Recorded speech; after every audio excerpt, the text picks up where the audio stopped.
Laurent Jourda est astronome au laboratoire d'astrophysique de Marseille, dont il est également directeur général adjoint. Il va nous parler de la mission Rosetta, il ira ça avec moi. Il a travaillé aussi à l'édition d'un livre qui s'appelle La comète, le voyage de Rosetta. Qu'est-ce que je vais dire encore? Le laboratoire d'astrophysique de Marseille est impliqué dans cette mission avec l'Agence spatiale européenne et notamment pour la caméra Osiris. Merci, j'ai bien dit. Bien, donc on accueille Laurent Jourda.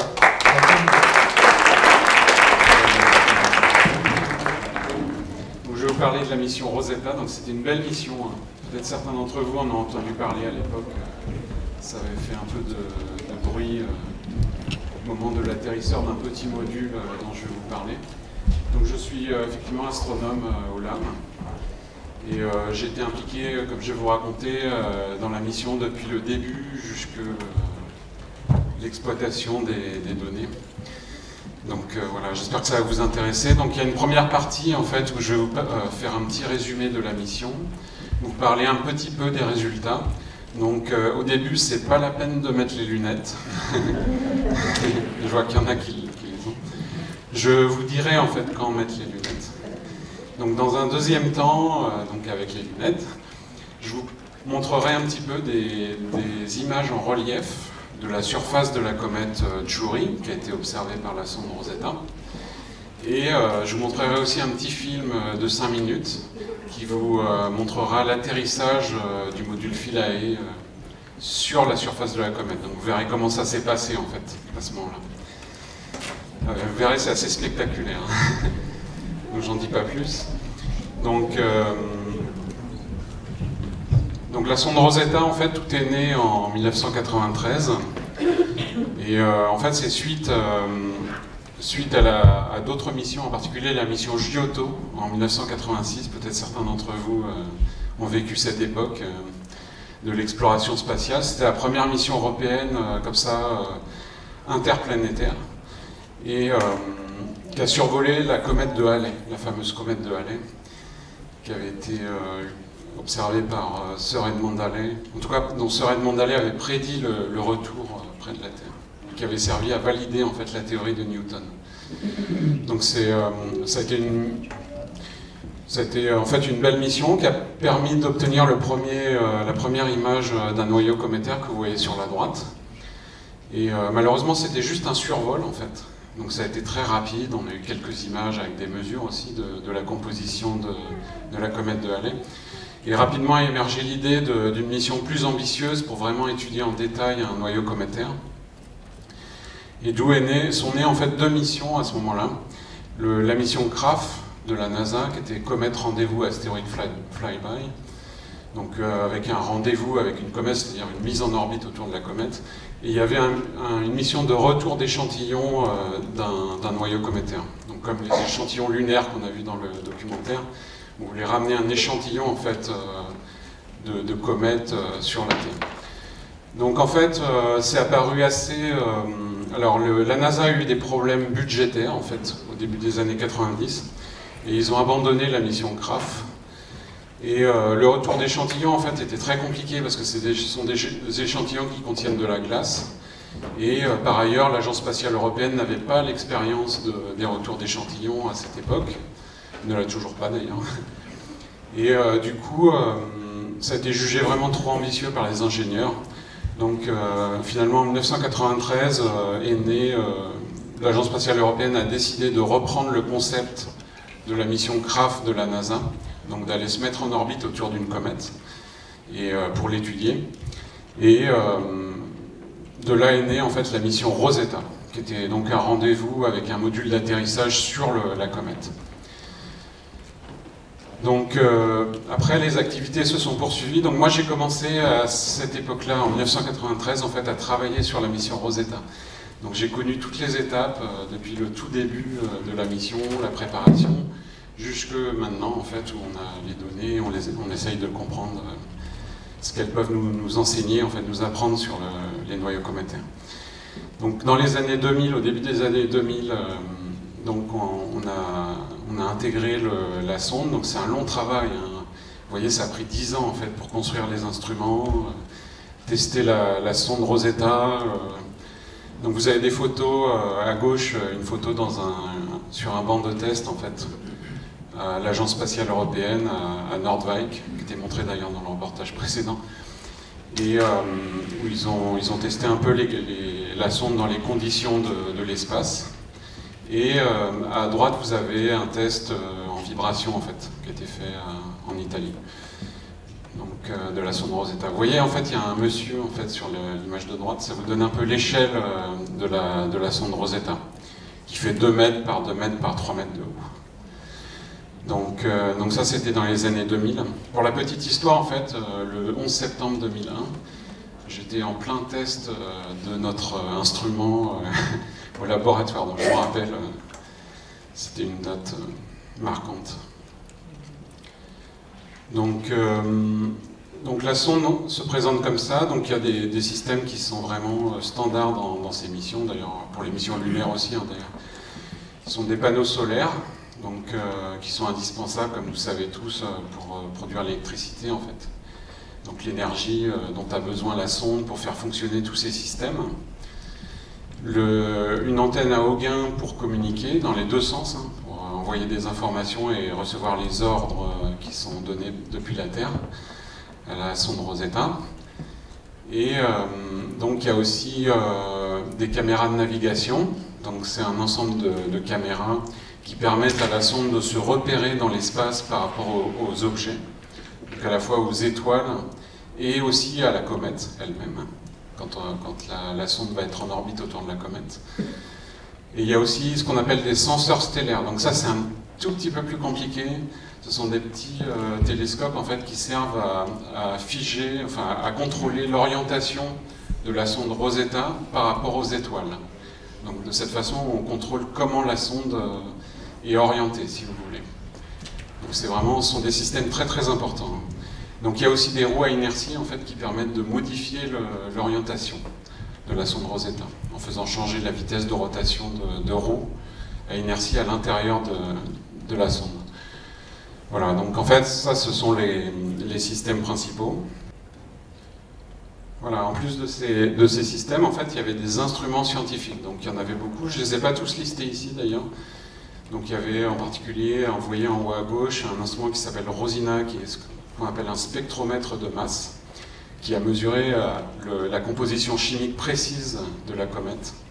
Donc en mesurant la masse en fait, des molécules qui sont émises par la comète, de manière très très précise. Ça permet de distinguer comme ça toutes les molécules qui sont éjectées. Donc je reviendrai là-dessus en fait dans les résultats. Et en fait au laboratoire d'astrophysique, on a fait l'instrument Osiris, qui était un ensemble de 2 caméras scientifiques qui servaient à observer et à prendre des images à haute résolution de la surface de la comète. Donc je vous en montrerai un certain nombre, en particulier dans les images en relief. Vous verrez, il y a des photos à haute résolution. Comme ça, vous pourrez voir la surface de la comète en 3D. Et on a aussi contribué au laboratoire aux caméras qui ont été utilisées par le module Philae, qui était destiné à atterrir sur la comète. Donc je reviendrai aussi là-dessus, hein, je vous montrerai un petit peu le déroulé de la mission et les résultats. Voilà, donc en fait, le lancement a eu lieu en février 2004. Pour la petite histoire, il a été reporté d'1 an parce qu'il y a eu un petit problème sur Ariane 5. Et le tir d'avant le lancement de Rosetta s'est mal passé. Donc on a décidé par mesure de sécurité de reporter le lancement à 1 an plus tard. Et donc on a dû changer aussi de comète. C'était la comète Virtanen, une petite comète qui était prévue, et en fait maintenant, suite au report, nous sommes allés voir la comète Churyumov-Gerasimenko, qu'on appelle Chury aussi, parce que c'est un peu compliqué. Les comètes prennent le nom de leur découvreur, hein. C'est la personne qui découvre, là où les personnes. Dans le cas de Churyumov-Gerasimenko, en fait, ce sont deux astronomes ukrainiens. Donc une astronome ukrainienne et un astronome ukrainien. Voilà, donc c'est une fusée Ariane 5 hein, qui a lancé Rosetta. Ensuite, en fait, nous avons utilisé ce qu'on appelle des assistances gravitationnelles. Donc c'est un terme un peu barbare. En fait, on utilise l'attraction gravitationnelle des planètes pour accélérer légèrement la sonde Rosetta. Et de cette façon, on arrive à gagner de la vitesse pour aller plus loin dans le système solaire. Donc c'est quelque chose qui est une technique qui a été inventée par nos collègues américains, en particulier au début pour les missions Voyager et d'autres missions qui sont venues après. Donc ça permet en fait d'aller plus loin que ce qui est théoriquement possible avec un lanceur, en gagnant de l'énergie grâce aux interactions avec les planètes. C'est une sorte on peut dire, on dit aussi un effet de fronde en fait. En fait, on prélève un peu de l'énergie cinétique de la planète pour la sonde, pour accélérer la sonde. Bon, c'est minuscule, hein, donc il n'y a aucun risque. Donc en fait, on a fait ça 3 fois, parce que la sonde Rosetta doit aller très loin, en fait, elle doit rejoindre une comète. Et les comètes sont des objets qui sont assez lointains dans le système solaire. Du coup, on a fait 3 assistances gravitationnelles près de la Terre, 2005, 2007, 2009. Donc là, je vous montre juste une photo de la Terre et de la Lune qui a été prise par les caméras de navigation. C'est toujours émouvant de voir des photos de la Terre et de la petite couche d'atmosphère au-dessus de la Terre. Et on a fait aussi une assistance gravitationnelle près de Mars. Donc, bon, des photos de Mars, il y en a plein, donc j'en ai mis une, mais malheureusement, on a vu lors du survol, en fait, la région la moins intéressante de Mars, où il ne se passe pas grand-chose. Enfin, où il n'y a pas grand-chose de très intéressant. Et en bas à droite, vous avez une photo aussi c'est une vraie photo, c'est pas du tout un montage, qui a été prise par une des caméras de Philae, en fait, et qui montre Mars et les panneaux solaires de Rosetta. Donc c'était en 2007, en février 2007. Donc vous voyez, c'est une longue aventure hein, pour rejoindre une comète. C'est vraiment compliqué. C'est pas comme dans les films, en fait. On n'y va pas directement en quelques heures ou en quelques jours. Donc la sonde Rosetta fait 4 milliards de kilomètres, pour donner une idée.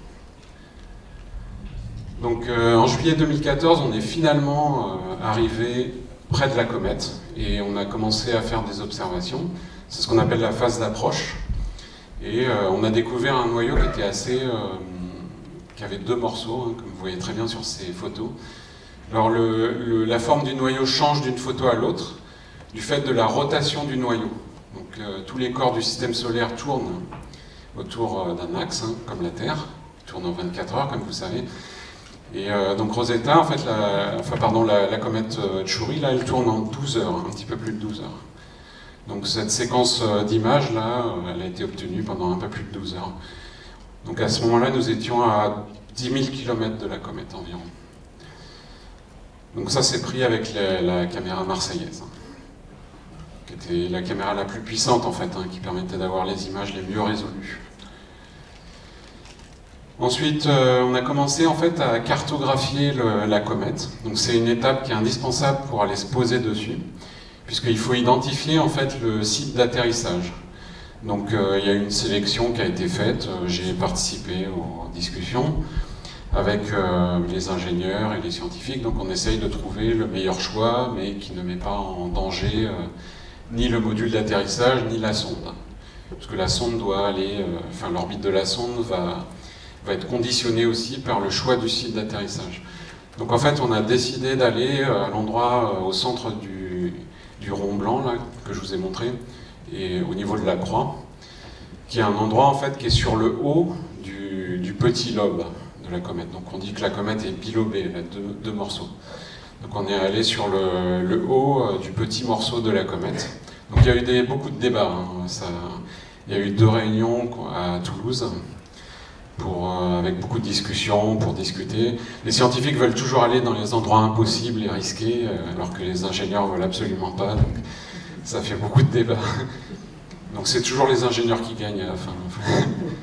Donc on est allé sur un endroit relativement facile d'accès, je dirais, relativement sûr, à la fois pour Philae et pour Rosetta. Bien sûr, nous on voulait aller dans le cou de la comète, hein, entre les 2 lobes. Voilà, donc en fait, l'atterrissage devait se passer, donc c'est pour ça que j'ai mis la théorie là, si vous regardez en haut à gauche. Donc en fait, il y avait des systèmes d'arrimage en fait, qui devaient fixer Philae sur la surface de la comète. Donc il y avait donc un jet de gaz qui devait se déclencher au moment où Philae touchait le sol, pour plaquer en fait le module sur la surface, un peu comme un moteur de fusée mais à l'envers. pour vraiment plaquer Philae sur la comète et dissiper l'énergie de rebond de Philae. Et il y avait aussi des harpons en fait, qui devaient se déclencher également et donc harponner la surface de la comète. Donc c'était pas évident. Hein. De toute façon, la comète, au départ, pour vous dire, c'était vraiment un gros défi pour les ingénieurs, parce qu'on ne savait pas du tout à quoi ça allait ressembler. Ça pouvait être très dur, comme ça, ou vraiment très mou, comme de la neige, ou donc un matériau très poreux. On ne savait pas très bien ce que ça allait être. J'étais dans le laboratoire en fait, qui préparait l'atterrissage. J'ai eu des longues discussions avec l'ingénieur qui était chargé de faire les tests. Mais il y avait tellement de scénarios qu'en fait on ne pouvait pas garantir un atterrissage à tous les coups, en fonction de la nature du terrain. Donc il y avait aussi en fait des vis qui devaient fixer Philae définitivement sur la comète, à supposer que la surface soit suffisamment solide en fait. Mais pour ça en fait, bien sûr, il fallait que Philae soit au contact de la comète pendant suffisamment longtemps, pendant au moins quelques heures, pour pouvoir vraiment fixer les vis. Voilà, donc ça c'était ce qui était prévu. Donc il y avait plusieurs systèmes. Il y a ce qu'on appelle toujours dans le spatial la redondance, qui permet de, si un système ne marche pas, qu'il y en ait un autre qui permette d'effectuer l'opération. Et donc ce qui s'est passé en fait, je vous montre là en direct en fait ce qu'on a vu dans la salle de contrôle où il y avait les scientifiques, dont je faisais partie. Et donc on a vu le module descendre. Donc ça c'est des photos qui ont été prises par l'orbiteur de Philae pendant la descente. Donc on a observé Philae descendre vers la comète. Vous verrez ça dans le film, hein, on vous présentera ça très très bien, hein, tout ce qui s'est passé. Donc. Et du coup on a bien observé, donc d'abord, vous voyez en haut à gauche, on a observé le petit module Philae, il fait 80 cm de large, hein, le corps du module. On l'a observé en fait juste après la séparation avec Rosetta. Donc c'est un petit module qui n'a pas de moteur, qui tombe en chute libre sur la comète.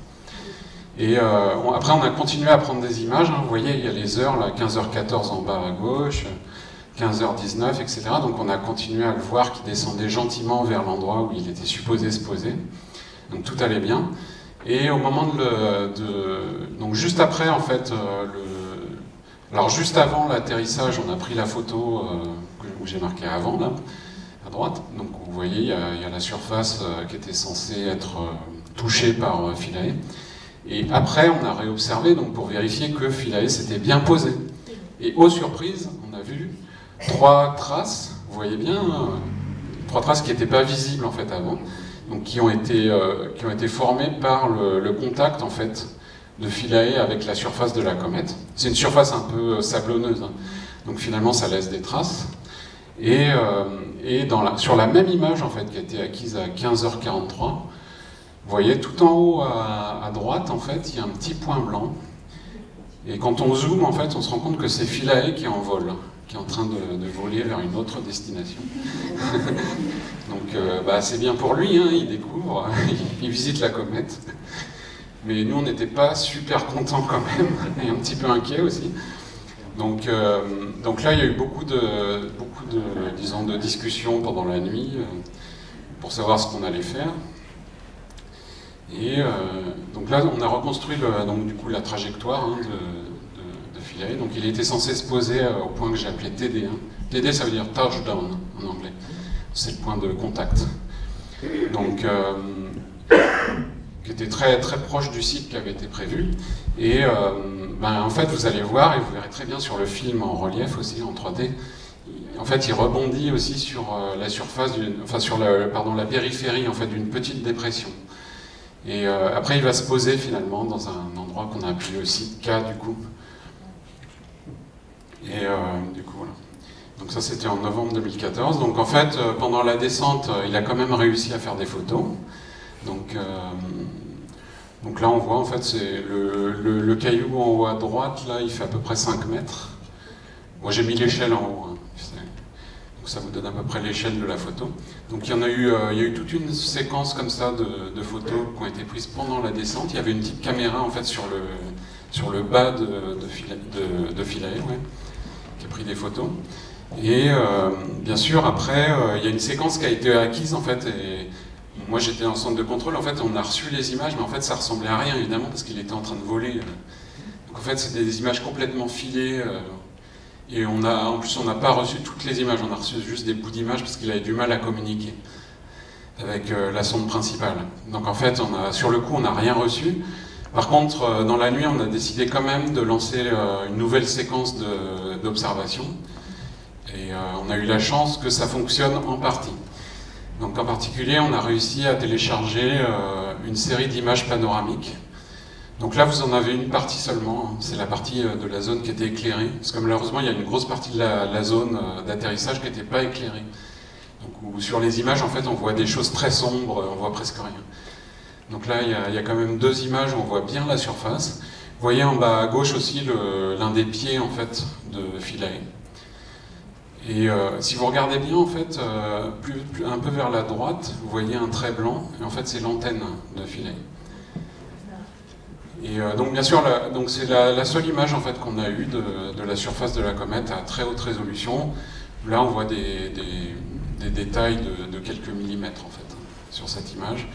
Donc en fait ça ressemble vraiment à une sorte de falaise qu'on pourrait observer en montagne.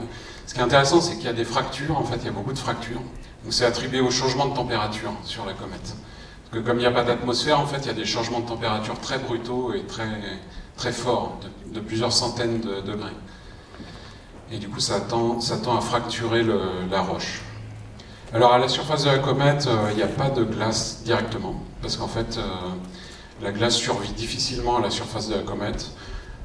Il pourrait y en avoir dans des zones un peu comme sur la Lune en fait, qui sont vraiment toujours à l'ombre, mais sur la comète c'est pas le cas en fait, à cause de sa trajectoire et à cause de sa rotation. Donc en fait ce qu'on observe c'est surtout des roches et du sable en fait. Donc on a continué après, donc Philae s'est posé. Malheureusement on a perdu le contact assez rapidement, on n'a jamais réussi à le rétablir malgré plusieurs tentatives. Donc une tentative en 2016, on a eu un retour partiel mais qui n'a pas été suffisamment long en fait pour que vraiment on puisse reprendre le contact. Donc après, Philae maintenant il est posé sur la comète en fait. Et il attend et peut-être qu'il sera enfoui sous des poussières aussi à partir d'un certain temps. Donc, du coup, en fait, on a continué à l'observer et on a observé des jets, en fait, ce qu'on appelle des jets. Alors, vous savez peut-être, ou peut-être pas d'ailleurs, que les comètes sont des objets qui sont actifs et qui contiennent de la glace. Donc, à l'intérieur de la comète, c'est un mélange en fait de roche et de glace. Donc, en fait, la glace, quand la comète se rapproche du Soleil, la comète est chauffée. Et la glace se sublime. La sublimation, en fait, c'est le passage de la glace de l'état solide à l'état gazeux. Vous avez peut-être vu ça, certains. Voilà. Et du coup, en fait, ce qu'on observe là, c'est ça, c'est la sublimation de la glace qui entraîne les poussières dans l'espace. Et ça crée ce qu'on appelle des jets, en fait. Voilà. Et du coup, la comète, donc là, en juillet 2015, en fait, elle était très proche du Soleil. C'était un mois avant son passage au plus près du Soleil. Donc elle a été chauffée très fort, et c'est ce qu'on voulait observer aussi, bien sûr, avec la mission Rosetta. On voulait observer ce qui se passe et comment le noyau est affecté par l'activité de la comète. Voilà, on a continué à l'observer. Donc vous voyez, à certains moments, on a eu des images à très haute résolution de la comète. Donc bon, il y a des paysages, on en a 100 000 des images. J'en ai choisi juste, pas au hasard, parce que j'ai quand même essayé d'en prendre qui sont un peu belles, quoi. Donc on a des photos assez spectaculaires qui vous montrent des paysages avec beaucoup de falaises en fait, et de débris rocheux sur la comète. Vous voyez, il y a deux types de zones, en fait. Il y a des zones un peu sablonneuses, qui ressemblent un peu en fait aux lunes sur la Lune. C'est pas du tout la même composition, par contre. Mais qui sont lisses en fait.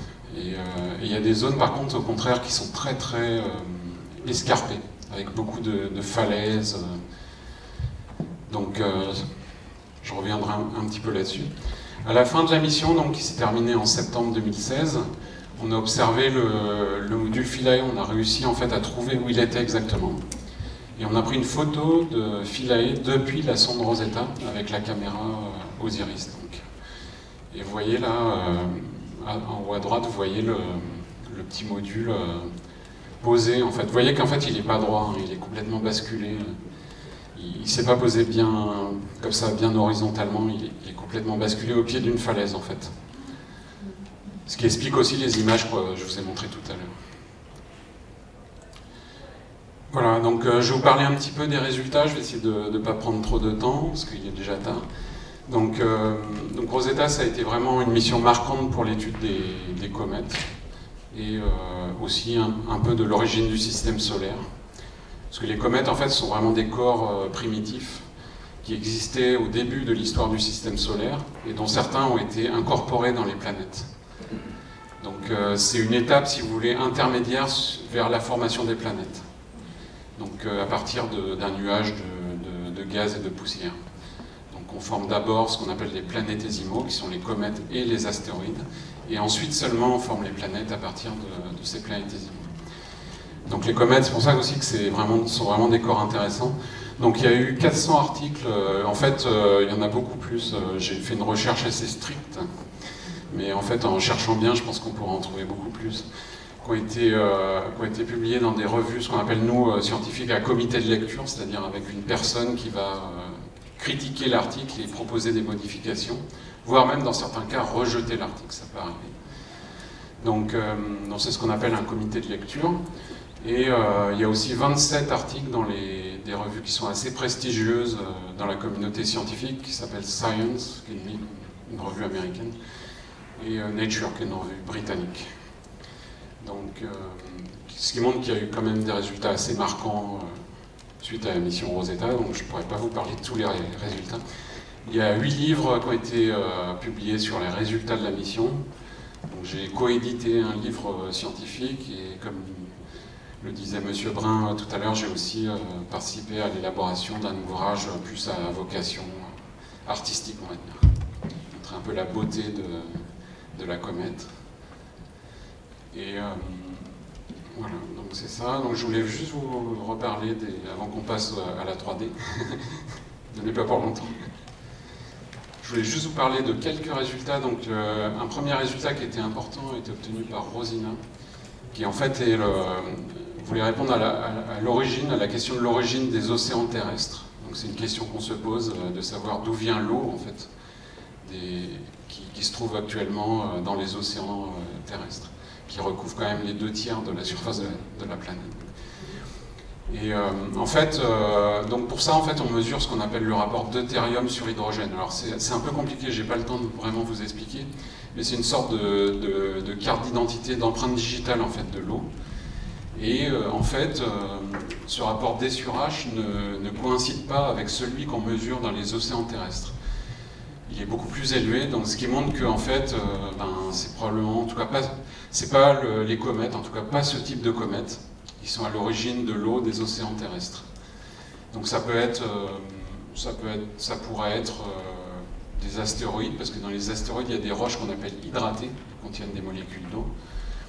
Donc ou alors d'autres types de comètes aussi. Donc ça fait l'objet un petit peu d'un débat. Maintenant, ça a un peu relancé le débat sur l'origine de l'eau sur Terre.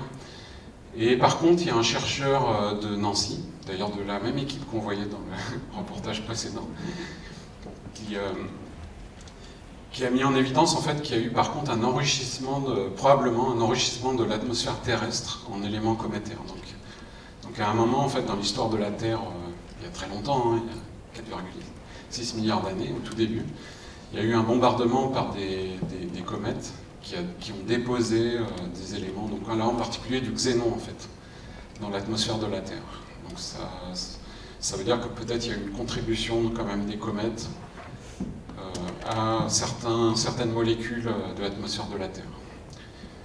Peut-être un peu d'oxygène par exemple. La deuxième chose, en fait, c'est un choix. Hein. J'ai présenté 2 résultats, il y en a plein. Je pourrais parler pendant 5-6 heures de tous les résultats. Donc en fait, ce sont des images microscopiques des grains cométaires. Donc là, en fait, ce que vous observez, c'est vraiment la matière qu'il y avait dans la nébuleuse primitive, en fait, et qui a été agglomérée dans les comètes. Donc voilà, donc en fait, ce sont des sortes d'agrégats très peu cohésifs, comme on dit, c'est-à-dire très fragiles. Voilà. je ne vais pas vous en dire plus. Donc, sur la formation, donc, il y a eu tout un volet en fait, qui a été relancé. C'est le fait qu'en fait, la comète soit un corps bilobé. Donc ça, c'est assez étonnant. En fait, on pense, nous, que c'est à l'origine de la comète. En fait, il y a deux morceaux de planétésimaux qui sont collés l'un à l'autre et qui sont restés collés par la suite. Et en fait, on observe à peu près la moitié des noyaux cométaires sont comme ça. Donc ça nous dit quelque chose de ce qui s'est passé au moment où les comètes se sont formées. Ouais, elles se sont formées en fait pas... Une grande partie d'entre elles s'est formée pas toute seule, mais en fait sous forme de deux morceaux collés l'un à l'autre. Ça veut dire qu'il devait y avoir beaucoup de planétésimaux en fait, qui étaient proches l'un de l'autre et qui devaient se rencontrer régulièrement. Et de temps en temps, ils se collaient en fait. Et ensuite, on a observé des strates aussi, donc ça suggère aussi que les comètes se sont formées par accumulation, par couches successives en fait. Et pas d'un seul coup. Donc ça a été fait progressivement, par étapes. Et ensuite, on observe aussi une forte inhomogénéité des noyaux. Donc ça aussi, ça nous dit qu'il y avait des fortes variations de composition à l'endroit où les comètes se sont formées. Il y avait des morceaux de planétésimaux avec beaucoup de glace, et d'autres avec beaucoup moins de glace, par exemple. Ils se sont collés les uns aux autres. Sur l'évolution, je vais essayer de passer vite pour qu'on passe à la 3D. Il y a certains s'impatientent. Donc en fait, sur l'évolution, en fait, je ne vais pas vous lire tous les items. En fait. Le truc, c'est qu'on a appris des choses, mais ça a lancé beaucoup d'autres questions. Donc en fait, on ne comprend toujours pas très bien comment fonctionne l'activité sur les comètes. On n'observe pas de glace en surface.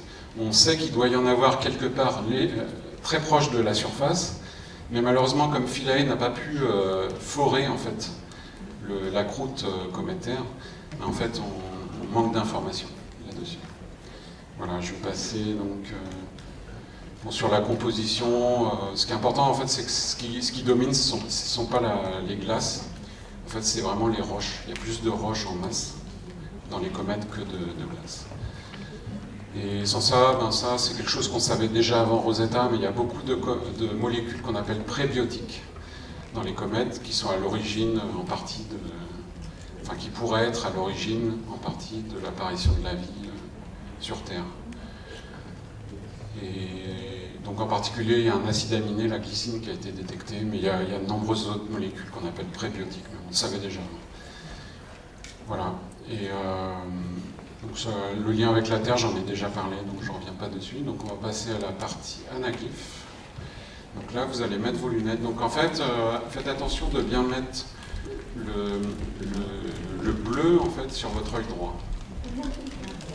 Le filtre bleu sur l'œil droit. Sans ça, vous n'allez pas voir.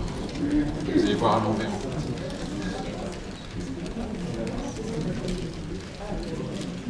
Voilà, donc je vais vous montrer un premier anaglyphe, donc ça va être un test. Voilà, donc c'est un test. Alors, ce que je voulais vous dire sur les anaglyphes, donc c'est formé d'une image rouge et d'une image bleue. Et en fait, votre œil en fait, va voir, alors votre œil droit va voir l'image bleue et votre œil gauche va voir l'image rouge. Et elles sont légèrement décalées, les images, pour reproduire le relief. Donc là, normalement, vous devez voir deux barres en fait, qui viennent vers nous. Alors, certaines personnes ne voient pas avec les anaglyphes. Ça arrive régulièrement, je le projette souvent et ça arrive. Donc, dans ce cas-là, je suis désolé, je ne peux rien pour vous. Voilà, donc ça, c'est la comète Chury en 3D. Du coup.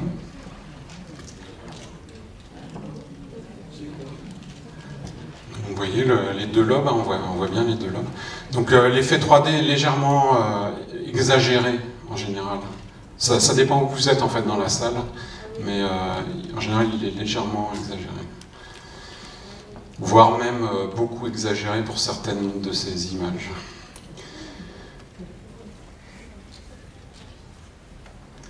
Voilà, donc ça c'est une photo avec des jets, donc vous voyez les jets sur la droite.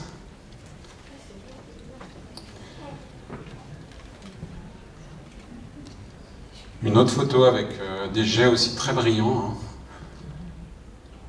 Donc là, on observait la comète, on était assez loin et on observait l'activité de la comète. Là, en fait, c'est une image qui correspond à un sursaut d'activité de la comète. Donc c'est un moment où il y a eu un jet très brillant qui est apparu pendant quelques heures. Et c'est quoi ce jet? Donc ces jets, j'en ai déjà un petit peu parlé avant. Donc c'est lié à la sublimation de la glace d'eau, donc au fait que la comète est chauffée. Et du coup, comme il n'y a pas de gravité, en fait, ou très peu à la surface de la comète, les matériaux s'échappent vers l'espace.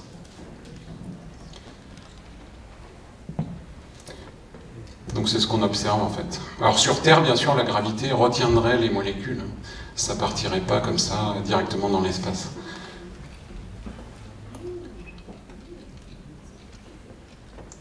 Voilà, je vais vous montrer quelques terrains aussi, c'est des images à plus haute résolution. Donc là, vous voyez bien la dichotomie un peu entre les surfaces très lisses et les surfaces rocheuses avec beaucoup de cailloux. Donc ça, c'est lié en fait à l'érosion de la comète. Les zones très lisses, en fait, sont des zones de dépôt de poussière, où les poussières s'accumulent. Et les zones autour, en fait, sont des zones où la comète est érodée, donc est vraiment subit en fait l'activité qui va lui faire perdre de la masse et l'éroder. C'est l'érosion qu'on peut voir aussi en montagne, hein, d'une certaine façon, même si c'est pas exactement les mêmes mécanismes. Donc là, en fait, on a observé un puits, vous voyez, sur la droite. Peut-être vous arrivez à le voir. Cet anaglyphe est un petit peu plus dur à voir que les autres. Mais sur la droite, en fait, il y a un puits qui fait 120 mètres de large. Ça vous donne un peu l'échelle aussi. Et à peu près aussi une centaine de mètres de profondeur. Ce sont des choses très très spectaculaires, dont on ne comprend pas très bien l'origine. Voilà, ça c'est proche de la zone où Philae a atterri pour la première fois, a touché la comète. Oui. On voit on voit des sortes d'ondulations, des sortes de dunes, donc qui sont dues au fait qu'il y a des vents en fait, qui soufflent sur la comète à cause de la sublimation de la glace. Cette photo donne quelle longueur? À peu près 1 km de large, celle-là.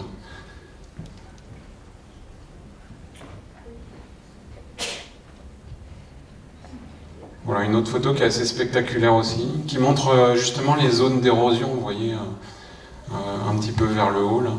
Des zones où il y a des débris, en fait, il y a des cailloux qui sont tombés. En fait, ils ont été arrachés de la falaise qui est juste au-dessus.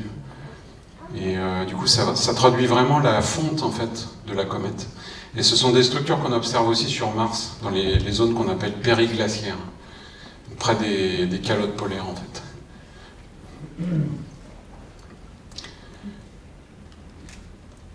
Voilà, c'est une sorte de canyon aussi. On voit bien aussi l'érosion par les falaises sur les côtés. Là, la profondeur est exagérée. Hein. La profondeur, c'est à peu près une trentaine de mètres.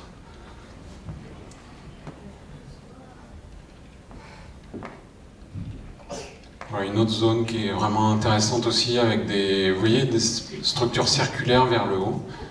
On pense que c'est potentiellement des fonds d'anciens cratères, en fait. Donc, où la comète aurait été bombardée par des astéroïdes, et ça aurait compacté la matière et fait ces structures rondes qui sont en topographie positive maintenant.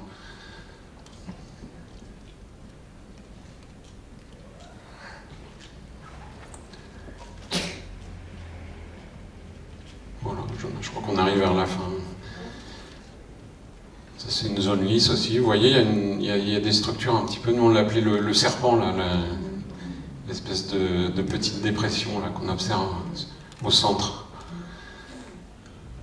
Et en fait, on a observé pendant la mission Rosetta que ces bancs de sable, en fait, ils bougent. C'est-à-dire, il y a des fortes modifications, en fait, dues à l'activité. Il y a des dépôts, en fait, qui se créent et qui modifient la profondeur du banc de sable. Une autre photo qui est assez... On voit la dépression. En fait, ça, c'est très proche, en fait, du site d'atterrissage final de Philae, que vous allez voir dans le film juste après. Donc le site, en fait, on le voit sur la gauche, là, un petit peu, dans la zone qui est à l'ombre. C'est là que Philae atterrit.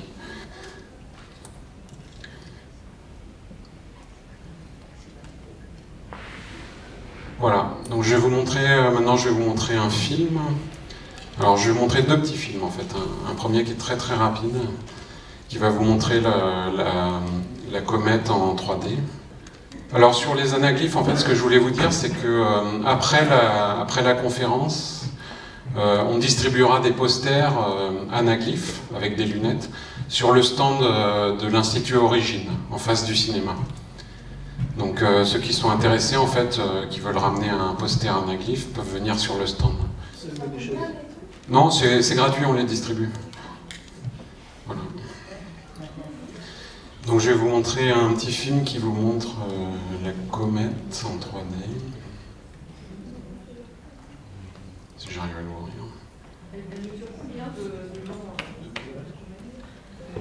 Alors le gros lobe en fait mesure 4 km de long.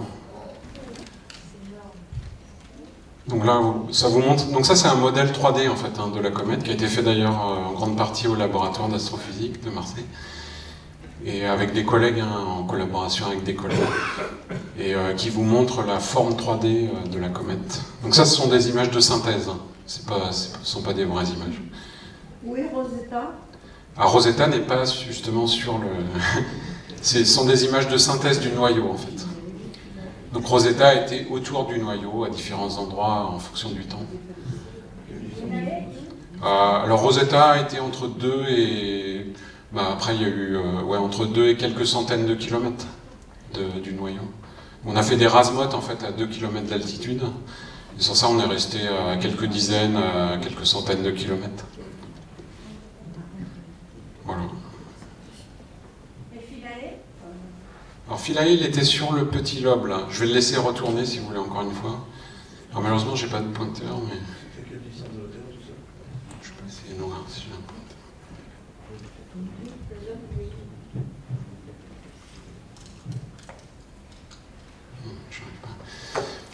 Ouais. Donc sur le petit lobe qui va apparaître. Donc vous voyez sur la droite là vous avez le gros lobe. Entre les deux il y a ce qu'on appelle le cou de la comète. Et sur la gauche, donc voilà c'était dans cette zone là. Vous voyez. Ah ouais, je peux utiliser la souris, m'a dit mon collègue, il a raison. Donc c'était par là en fait. Et ouais. Donc sur le haut du petit lobe, c'est là que tout s'est passé. Vous allez voir dans le film de toute façon.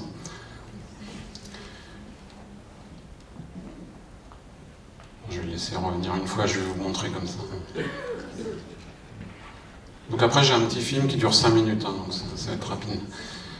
Voilà, donc en fait le lieu d'atterrissage final c'était là où est mon curseur, ici.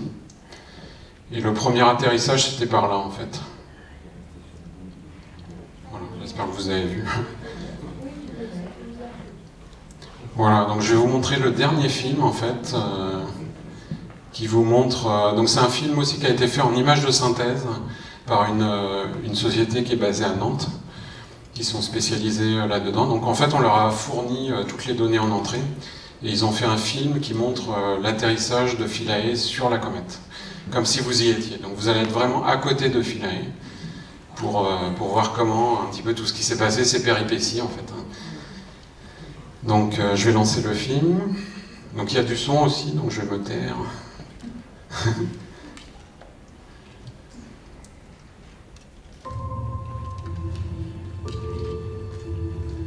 Nous sommes le 12 novembre 2014. À l'heure prévue, le go pour la séparation du Philae de sa sonde mère est exécuté. Philae est éjecté de Rosetta après avoir été attaché pendant plus de 10 ans. Dans l'immensité de l'espace obscur, une chute libre de 22 km a commencé. Le déploiement des pieds et des antennes s'effectue parfaitement après avoir subi des températures très basses. Tout se passe pour l'instant exactement comme prévu.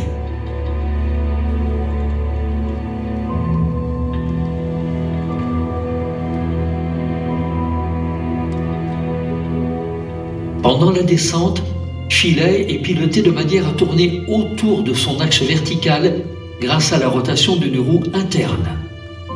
Philae est ainsi maintenu à la verticale pendant la descente, les jambes bien déployées en direction de la surface pour assurer un atterrissage dans de bonnes conditions. La descente a été calculée pour durer environ 6h30. Une durée d'attente extrêmement longue pour les scientifiques et les ingénieurs.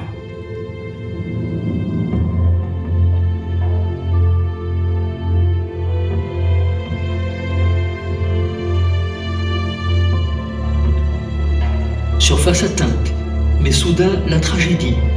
Philae rebondit. À quelle vitesse? Philae va-t-il s'échapper dans l'espace? Ou Philae va-t-il redescendre et finalement atterrir?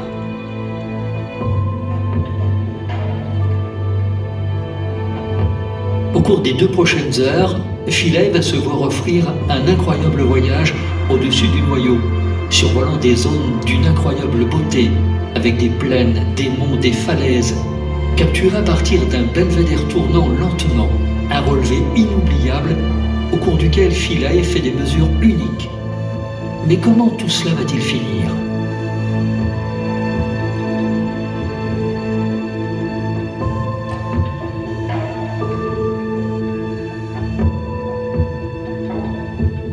Deuxième rebond. Philae est alors projeté vers la crête escarpée qui entoure la Grande Dépression. Philae ne semble pas souffrir d'un manque d'énergie et le robot franchit facilement cette crête. Il ne semble pas non plus souffrir du vertige et s'oriente vers un espace infini mais dramatiquement vide et sombre. Pendant ce temps, les mouvements de Philae sur lui-même ont changé comme prévu. Sa roue interne a cessé de tourner, de sorte que Philae n'est plus stabilisé. Le robot tourbillonne dans toutes les directions, de façon chaotique en l'absence de gravité. Si Philae arrive à atterrir, est-ce que l'information nous parviendra? Son antenne sera-t-elle dirigée vers le haut en direction de Rosetta, permettant de communiquer avec nous? Ou serait-elle désespérément orientée vers le bas, en direction du noyau, empêchant tout signal d'être émis ou reçu? Philae s'oriente finalement vers une alcôve, protégée par des falaises, pour atterrir et se reposer. Peut-être l'un des sites les plus primordiaux de la comète, à l'ombre du Soleil, potentiellement à l'abri des principaux processus de remodelage de la surface. En un mot, un site totalement unique, certainement le plus ancien du système solaire, jamais visité par une sonde humaine, prête à fournir des indices témoignant des processus très précoces qui ont façonné la diversité de l'évolution des planètes. Bien entendu, l'absence de soleil entraîne un inconvénient majeur. Les batteries solaires rechargeables ne pourront pas être rechargées. Après 22 km de chute libre et 2 rebonds, Philae accomplit une étape majeure et fondamentale de l'exploration spatiale du système solaire. Il ouvre la voie à des missions nouvelles et encore plus ambitieuses, repoussant les limites de l'entreprise humaine, conçue et réalisée dans un cadre de collaboration internationale, dans le seul but de remettre en question les paradigmes clés de nos origines. Qui et où nous sommes, dans l'espace et dans le temps.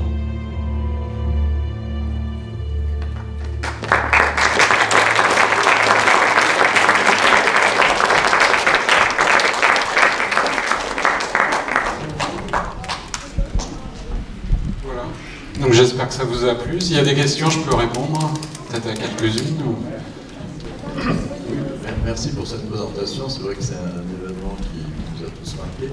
Je voulais savoir s'il y avait des projets futurs pour une nouvelle mission et qu'est-ce qui serait choisi à ce moment-là comme méthode d'atterrissage à partir de l'expérience que vous avez pu.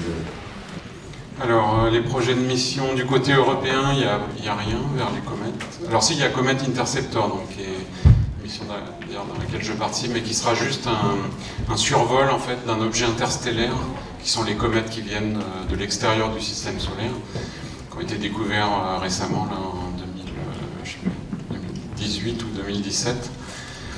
Et donc ça, c'est une petite mission hein, de l'Agence spatiale européenne, mais sans ça, les Américains en fait, veulent retourner sur Tchouri. Il y a une mission qui s'appelle César, en fait, pour retourner sur Tchouri et faire un retour d'échantillons. C'est 5 ans et demi, hein, c'est une période, ce qu'on appelle les comètes de la famille de Jupiter. Et en fait, pour la technique d'atterrissage, en fait, je ne sais pas ce que les Européens choisiraient, mais certainement pas ce qui a été choisi sur Rosetta, parce que ça n'a pas fonctionné. À mon avis, le jet de gaz, en fait, est une bonne solution, mais probablement le réservoir a été percé, donc il faudrait trouver une solution pour que soit qu'il y ait une redondance aussi. Mais le jet de gaz, sans ça, ça paraît quand même une bonne méthode, a priori. Mais je sais vraiment pas ce qui sera choisi. Mais en fait, je pense que l'Europe enfin, c'est une leçon, en fait. C'est-à-dire, on est en train d'apprendre, en fait, comment atterrir sur ce genre d'objet, et enfin, là, on a fait le mauvais choix, en fait, c'est tout. J'ai une question. Elle pèse combien, Philae, de poids, là? C'est une bonne question, ça. Je crois que c'est 150 kilos, si je ne me trompe pas. Ouais, c'est peut-être un peu moins, ouais. Bon, je sais pas, honnêtement, je sais pas.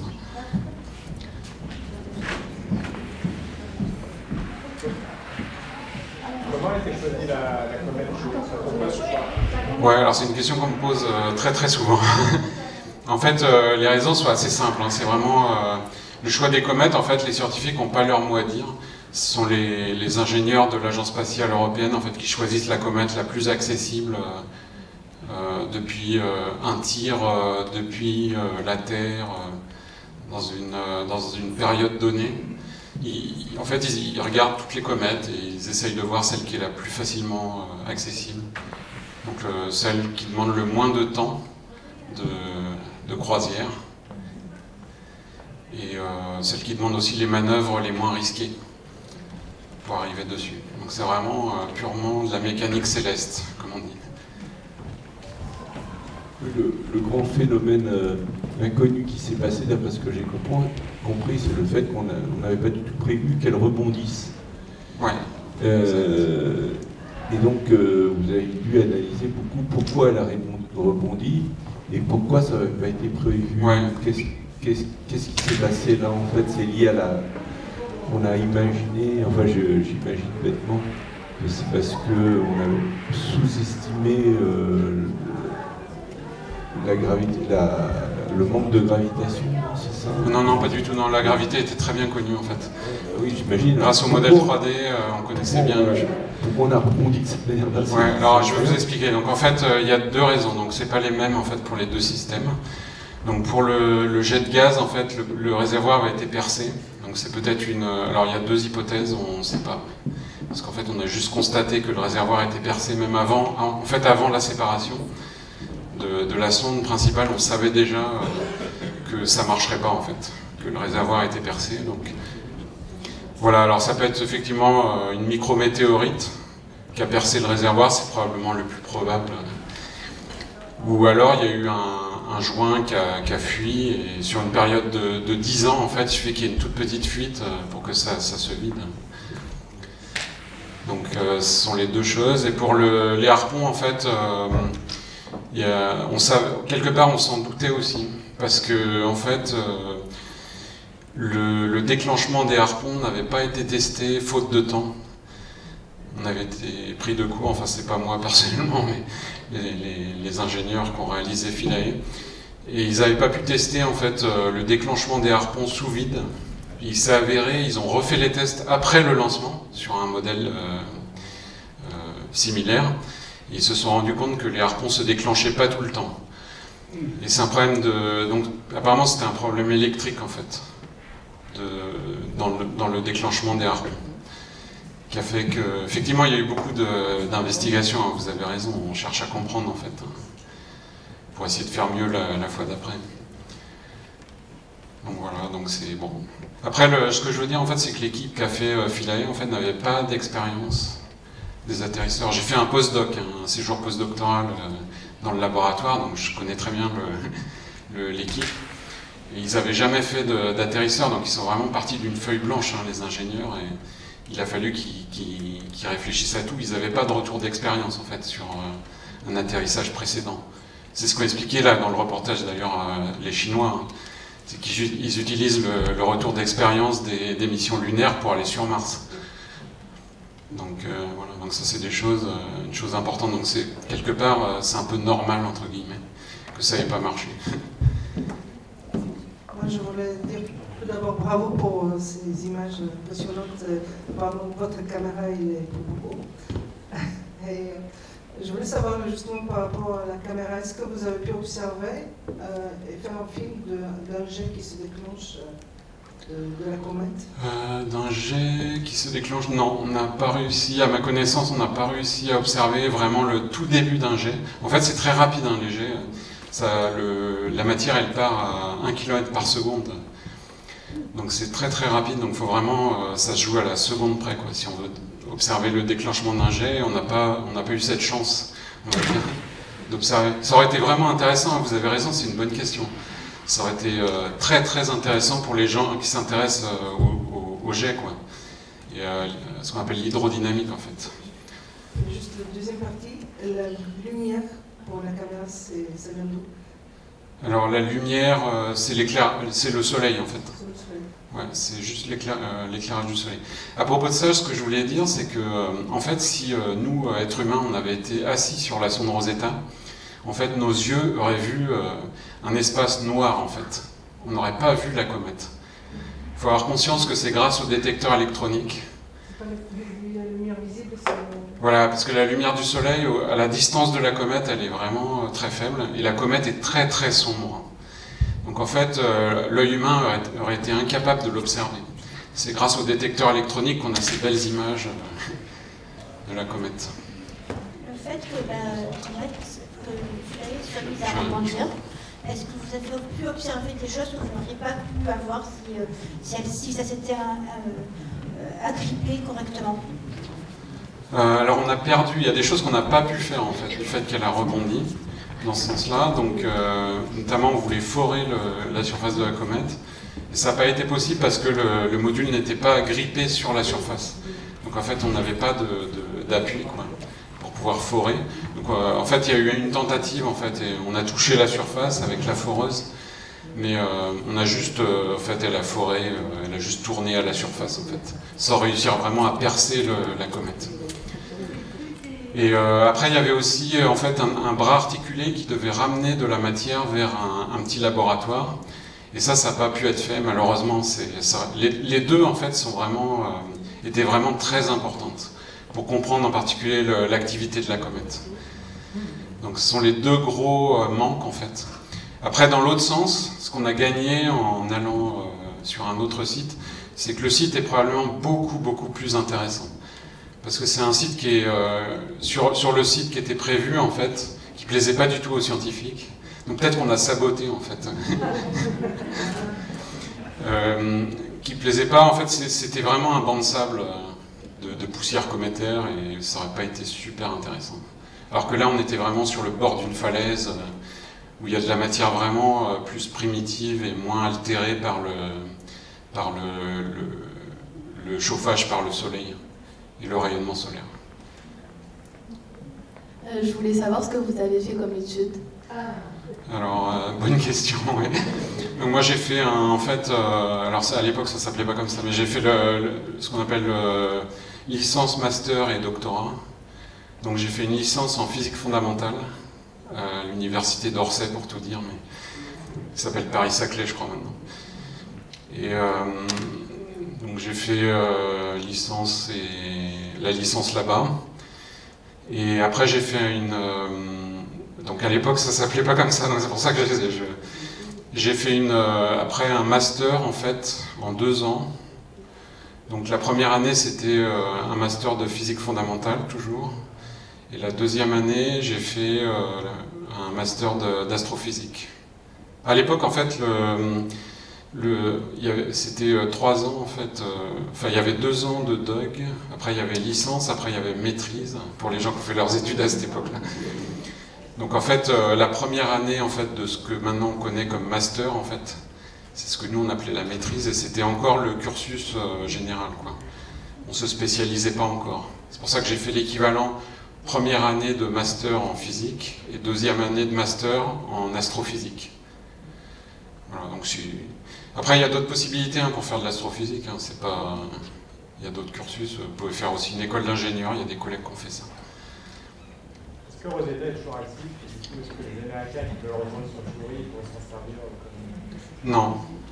Non, Rosetta a été éteinte en quelque sorte et n'a plus d'énergie parce que les panneaux solaires sont plus orientés correctement.